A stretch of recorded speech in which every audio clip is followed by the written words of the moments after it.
Bonjour tout le monde, bienvenue sur cette vidéo. Donc c'est un hors-série, hein. Aujourd'hui je ne vais pas parler de football. Je vais vous parler de mon expérience à la Poste, hein. J'y ai travaillé pas très longtemps, un travail d'été. Donc vous vous doutez bien que je n'ai pas l'expérience et le vécu de mecs qui y sont depuis 15 ans, 20 ans ou 30 ans, c'est évident. Mais j'ai vu assez de choses et j'ai parlé avec assez de gens qui travaillent à la Poste pour vous faire cette vidéo. Donc je vais déjà vous expliquer pourquoi la Poste est importante, quand même, hein. On ne va pas juste éclater une entreprise comme ça gratuitement. Vous parlez des très bons côtés parce qu'il y en a à la Poste, il y a des choses très bien. Et vous parlez, là je pense que c'est ce qui va vous intéresser le plus, de ce qui ne va pas, donc des petits vices qu'il y a à la Poste. Et je vais vous expliquer un petit peu plus en détail tout ça dans la vidéo. Pour commencer, la Poste est un service vital. Moi je le place un petit peu comme la police, les écoles et les hôpitaux. Donc c'est vraiment, avec la Poste, on va dire que c'est le quatrième point, le plus important. Sans la Poste, eh bien, le pays ne tournerait pas, tout simplement parce que maintenant, oui, on peut envoyer des mails, donc ça c'est vrai, mais pendant très longtemps, c'est grâce uniquement à la Poste qu'on pouvait transmettre des choses, envoyer du courrier, envoyer ou recevoir des informations très importantes. Donc la Poste est un service vital pour la France. C'est un service qui malheureusement, dans l'esprit des gens, eh bien, se détériore. Donc je vais vous expliquer après pourquoi il se détériore. La petite introduction est terminée. Je vais pouvoir vous parler des bons côtés de la Poste parce qu'il y en a. Je vous ai fait une toute petite intro parce que mon but n'est pas de parler de l'histoire de la Poste, hein, ça c'est pas ce qui est intéressant dans cette vidéo. Je vais vraiment vous parler de comment ça se passe. Donc la première chose, c'est qu'il y a entre les facteurs et entre les gens qui sont en bas, on va dire, dans la hiérarchie, une grande solidarité, chose que vous ne verrez pas chez les chefs, c'est-à-dire que si comme moi, vous étiez jeune, avec des difficultés, que vous aviez du mal à préparer votre tournée, que vous aviez du mal à la faire, que vous ne saviez même pas faire des dépôts, que vous ne saviez pas faire des bottes. Donc les bottes, c'est quoi? C'est quand on met tout un tas de courriers entourés par des gros élastiques, par quartier, on va dire, par rue, par exemple, on va mettre du 7 au 19 de la rue Trifouilly-les-Oies, et ben on fait une botte. Bref, je ne savais pas le faire, j'avais du mal à m'organiser, et c'est les facteurs, ou d'anciens facteurs, qui m'ont expliqué que fallait numéroter les bottes, en fait, et se retrouver avec la dernière botte de la dernière tournée en 1. Et ça, c'est bête, mais c'est une petite explication qui m'a fait gagner énormément de temps parce qu'avant, je ne le faisais pas. Et si votre courrier se mélange, et ben vous êtes dans une difficulté assez hallucinante. Donc, petite solidarité, c'est la première chose. Ensuite, le second point qui est vraiment intéressant, qui est vraiment bien, je trouve que c'est l'ambiance générale entre les employés. Donc, moi, là où j'étais dans mon expérience, il y avait vraiment une bonne ambiance. Les gens n'étaient pas que des collègues, ils étaient des amis. Bien entendu, on a toujours plus de proximité avec certains qu'avec d'autres, hein. C'est un petit peu comme ça que la vie fonctionne. Mais quand on voit que les facteurs là où j'étais, donc une ville que je ne vais pas citer qui commence par Plat, qui finit par Mar, à côté de Meudon dans le 92, et bien de voir que les facteurs vraiment discutent beaucoup ensemble, ils se voient en dehors du travail quand ils ont le temps, ils vont au resto, des fois même le samedi, tous les samedis en été on organisait des barbecues, et là où vous voyez qu'il y a vraiment une bonne ambiance, c'est qu'il y a vraiment un état d'esprit soudé, un état de groupe, c'est que, je vous parle de mon expérience, hein, là où j'étais, eh bien il y avait quelques musulmans, et ils ont décidé, comme ils savaient que les musulmans ne pouvaient manger que halal ou kasher, et d'acheter halal, même si eux n'étaient pas musulmans, puisqu'ils avaient le droit de manger halal, mais ça permettait à tout le monde de pouvoir manger ensemble. Et ça, c'est quelque chose, vous voyez, ils n'étaient pas obligés de le faire. Il y a beaucoup d'entreprises où ils ne l'auraient pas fait. Ils auraient dit, s'ils ne sont pas contents, ils n'ont qu'à manger autre chose. Mais à la Poste, ce n'était pas le cas. Donc c'est quelque chose qu'on doit vraiment aux facteurs et aux autres employés, une bonne ambiance et qui fait vraiment chaud au cœur. En fait, ça vous donne envie, même si le travail est dur, de revenir travailler. Le troisième point positif, c'est la liberté que vous avez. Donc, vous êtes quand même assez libre. Une fois que vous êtes parti sur votre vélo, eh bien, c'est votre vie. Vous faites ce que vous voulez. Si vous avez envie de prendre votre temps, même si je vous déconseille de le faire, vous pouvez le faire. Si vous voulez aller vite, eh ben, vous finissez très tôt. Certains de mes collègues finissaient leur tournée aux alentours de 10h, 10h30. Donc il faut savoir qu'ils sont payés quand même jusqu'à 14h. Mais quand vous êtes expérimenté, que vous connaissez bien le travail, à 10h l'été, vous avez expédié votre tournée, c'est quasiment une certitude. Certains ont des tournées un peu plus compliquées, un peu plus longues, mais grosso modo, à midi grand max, quand ils sont habitués, tout le monde est rentré. Et si certains ont fini avant d'autres, et bien souvent ce qui se passait, c'est qu'ils allaient aider les gens comme moi en CDD à finir leur tournée parce qu'ils savaient que c'était pas facile de s'organiser. Donc en fait, il y a vraiment une solidarité, je crois que c'est le terme qui revient le plus pour la Poste, une belle solidarité entre les anciens et les jeunes. Et donc voilà pour les points les plus positifs. Maintenant, on va parler des points négatifs. Le premier, c'est le temps de travail. Déjà, vous faites 6 jours sur 7, donc ça, c'est vraiment pas facile. C'est dur d'avoir une vie sociale parce que les vendredis soirs, eh ben, vous n'êtes pas là pour faire la fête, hein. Vous êtes au travail le lendemain, donc vous ne pouvez pas. Le deuxième point négatif, c'est que vous vous faites enfler littéralement au niveau des jours de repos. Il faut savoir que toutes les 3 semaines, vous avez un week-end de 3 jours. Donc, pour un humain normalement composé, eh bien, en 3 semaines, vous avez 6 jours de repos, donc les 2 jours de week-end par semaine. Mais à la poste, vous avez le dimanche, du coup ça fait 3 sur 3 semaines, et on vous donne 2 jours de compensation parce que vous travaillez les samedis.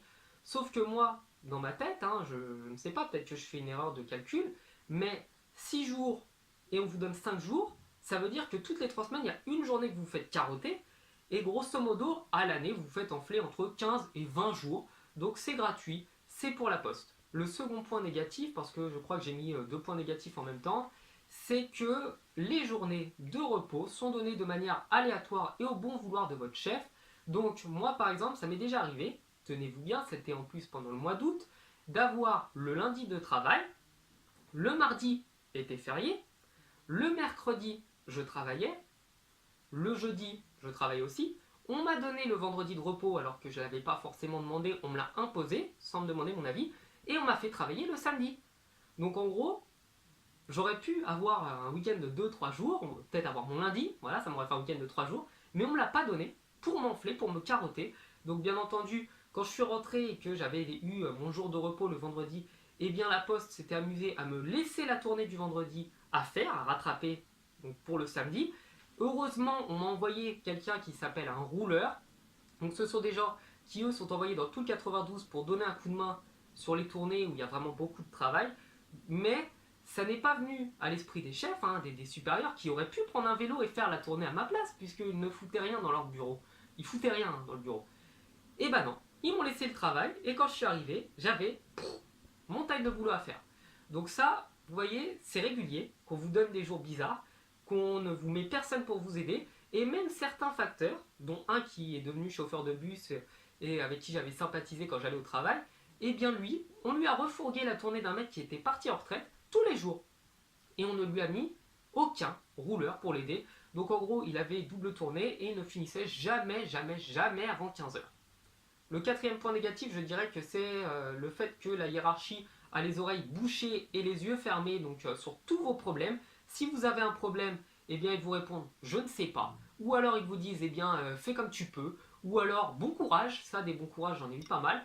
Je vais vous donner un exemple tout bête, j'en avais déjà parlé il y a très longtemps en vidéo, dans une vidéo qui s'appelle je crois le pire jour de ma vie, où en fait j'avais fait ma tournée, donc c'était la première semaine où j'étais seul, hein, j'avais beaucoup de mal, c'est normal, là, il était à peu près 16 heures quand j'avais terminé ma tournée alors que les autres étaient rentrés depuis déjà 4-5 heures, donc j'étais vraiment très fatigué, il pleuvait, il y avait de l'orage, c'était au mois d'août, donc la période où il y a pas mal d'orage, et j'ai eu l'accident bête, pas un accident à proprement parler, mais le vélo est tombé en panne, donc le vélo à assistance électrique. Là, vous me direz, bah, c'est tout bête, il y a quelqu'un qui vient vous chercher, qui vous donne une batterie de secours, et vous rentrez. Sauf que moi, c'est ce que j'ai voulu faire, j'ai appelé à la poste, je leur ai dit, voilà, j'ai un problème avec le vélo, est-ce que vous pouvez venir me chercher? Et la réponse a été, ah bah non, je peux pas, il n'y a pas de chef. Donc moi, je peux pas prendre la décision de venir t'aider. Donc pourquoi est-ce que le mec ne m'a pas aidé? Tout simplement parce que s'il l'avait fait, eh bien les supérieurs lui seraient tombés dessus et lui auraient dit c'est inadmissible, tu n'as pas demandé notre accord, tu n'as pas le droit de faire ça, et lui auraient mis un avertissement ou un blâme. Donc moi, je me suis retrouvé à devoir faire 2 km à peu près sous la pluie, à pousser un vélo qui fait déjà à vide entre 25 et 30 kg, plus le courrier, donc on va dire que ça fait 40 kg, dans une montée, si vous vous amusez à regarder ce qui s'appelle la rue de la Belgique ou la route de la Belgique à Meudon, et ben vous verrez à quel point elle est très dure et la dénivelée est assez importante. Donc j'ai dû pousser tout ça. Et tenez-vous bien, le lendemain, quand je suis arrivé, donc j'avais été trempé de la tête aux épaules et jusqu'aux pieds, j'étais vraiment recouvert de flotte. On m'a dit, tenez-vous bien, un chef m'a dit, un chef qui, j'espère, se reconnaîtra si jamais il voit ça et que vraiment je déteste, voilà, je pense que je déteste cette personne, m'a dit, même pas bonjour, hier, t'as mouillé l'air commandé. Attention. Imaginez, j'ai failli tomber malade, j'aurais pu tomber malade. J'ai pris la pluie, l'orage, le vent. J'ai poussé un vélo de 30 kg sur 2 km parce que personne ne pouvait venir me chercher, surtout pas eux, et on me reproche d'avoir mouillé l'air commandé. Donc honnêtement, quand j'en ai parlé aux autres employés, ils m'ont dit mais ça c'est la poste. Ils m'ont dit tous ça c'est la poste, c'est dégueulasse. Moi à ta place, j'aurais laissé le vélo par terre. Donc je ne l'ai pas fait parce que je tenais à mon travail, je ne voulais pas le perdre. C'est pas comme ça qu'on doit se comporter. Mais je l'ai gardé en travers de la gorge et je peux vous dire qu'aujourd'hui encore, ça m'a renforcé, ça m'a rendu plus fort et que si on me fait des remarques très dures, très méchantes, très mauvaises, j'arrive à prendre un peu plus sur moi grâce à cette expérience-là. Ensuite, cinquième point négatif, c'est quand même le salaire. Donc il faut savoir qu'un mec qui est facteur d'équipe, donc les facteurs qui sont capables au pied levé de faire 3 à 4 tournées qui les connaissent par cœur, ne font que 1300 euros net par mois pour se lever 6 jours sur 7 avec tous les problèmes dont je vous ai parlé avant. Et en plus, ils ont des responsabilités plus importantes, alors que les autres chefs, par contre, eux qui restent dans les bureaux, qui ne font rien, sont à minimum 1800 net, 2000 net, des fois plus. Donc c'est vraiment totalement inégalitaire, c'est pas juste. Les mecs, les rouleurs et les facteurs font un travail de dingue. Les chefs, eux, s'ennuient et ne font rien de la journée. Mais les mecs les moins payés, bah, c'est ceux qui font le plus de taf. L'autre problème, un autre encore, c'est le manque d'effectifs parce que concrètement, on vous met 19 facteurs pour vous occuper d'à peu près 60 000 personnes, ce qui fait que vous avez la responsabilité du courrier d'à peu près 2000 personnes par jour. C'est vraiment énorme, c'est des tournées très longues, très compliquées, des choses qu'il n'y avait pas quand c'était public et le service était meilleur. Tout le monde personne ne se plaignait du service de la Poste avant la privatisation et après ça a été de pire en pire. Encore un autre point négatif, je crois que ça doit être le 7ème, je suis même plus, je suis perdu dans mes comptes, c'est le prix des prestations, donc qui ne fait qu'augmenter. Là, le timbre était à 70 centimes quand j'y travaillais, et là maintenant il doit être à 85. Donc le service postal ne fait qu'augmenter. Le service est de moins en moins bon parce qu'il y a tous les problèmes dont je vous ai parlé avant et qu'on n'apporte pas de solution aux facteurs. Et le dernier point négatif, on va dire le 9e, voilà le dernier point, c'est que lorsqu'il y a un suicide, parce que ça arrive que des facteurs se suicident, là où j'ai travaillé, il y avait déjà eu un suicide quelques années auparavant, eh bien, les chefs, ils en ont rien à foutre. Voilà. Ils en ont rien à foutre. C'est juste, quand ils arrivent le matin et qu'ils voient que le mec s'est suicidé, merde, comment on va faire la tournée 19 aujourd'hui? C'est la seule réaction qu'ils ont. C'est la seule réaction. Ils s'en foutent, hein. Le facteur peut mourir au travail, c'est pas leur problème. Il peut se casser la jambe, c'est pas son problème. Une maison peut s'effondrer sur lui. Le seul problème, parce qu'il va quand même avoir un problème pour eux si jamais ça arrivait sur le temps de travail, c'est comment on les recommander? Peut-on les récupérer sous les décombres? C'est la seule réaction qu'ils vont avoir. Le dernier point, voilà, j'avais oublié celui-là, c'est l'emploi de stagiaires pour faire le travail de salariés, pour les remplacer en été. Donc il faut savoir qu'un stagiaire est payé 780 euros par mois, contre à peu près 1400 pour un facteur qui, comme moi, venait en remplacement, donc il vous paye les congés payés, etc. Mais lorsque vous êtes stagiaire, eh bien, il vous paye 780 euros par mois, et parfois c'est même arrivé qu'ils prennent des stagiaires gratuitement. Donc ça, c'est totalement immonde, c'est inacceptable de faire le travail de quelqu'un pour 780 euros pour faire des économies et tout en sachant bien, que le jeune va être complètement cassé. Donc c'est vraiment une injustice immense. Et maintenant, on va pouvoir passer à la conclusion de cette vidéo. Du coup, je ne vous recommande pas d'aller travailler à la Poste. C'est un service qui était bien.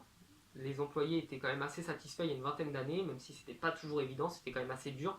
Mais c'est de pire en pire, les conditions de travail se détériorent. Les facteurs en ont de plus en plus marre, ils sont de plus en plus à bout.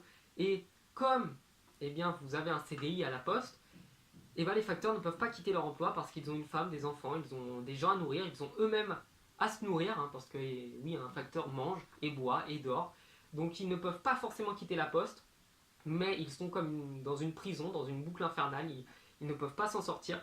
Donc la Poste est vraiment un endroit dur, c'est un endroit très compliqué pour le travail, il faut être fort moralement et physiquement, mais j'en garde quand même de bons souvenirs. J'ai bien aimé mon expérience à la Poste, ça m'a renforcé, ça m'a permis de m'améliorer dans mon travail maintenant et un petit peu dans la vie de tous les jours. Donc la Poste, très très dur, mais il y a quand même des choses que vous allez apprendre. Du coup, j'espère que cette vidéo vous aura plu, j'espère que si vous êtes facteur, vous avez pu vous reconnaître un petit peu dans ce que j'ai dit. Je suis désolé si j'ai fait des erreurs, s'il y a des choses sur lesquelles vous n'êtes pas d'accord, vous pouvez me le dire. Mais en tout cas, je pense avoir dit le plus gros, le plus essentiel, le plus important sur mon expérience à la Poste. Et encore une fois, j'espère que cette vidéo vous aura plu. Ciao.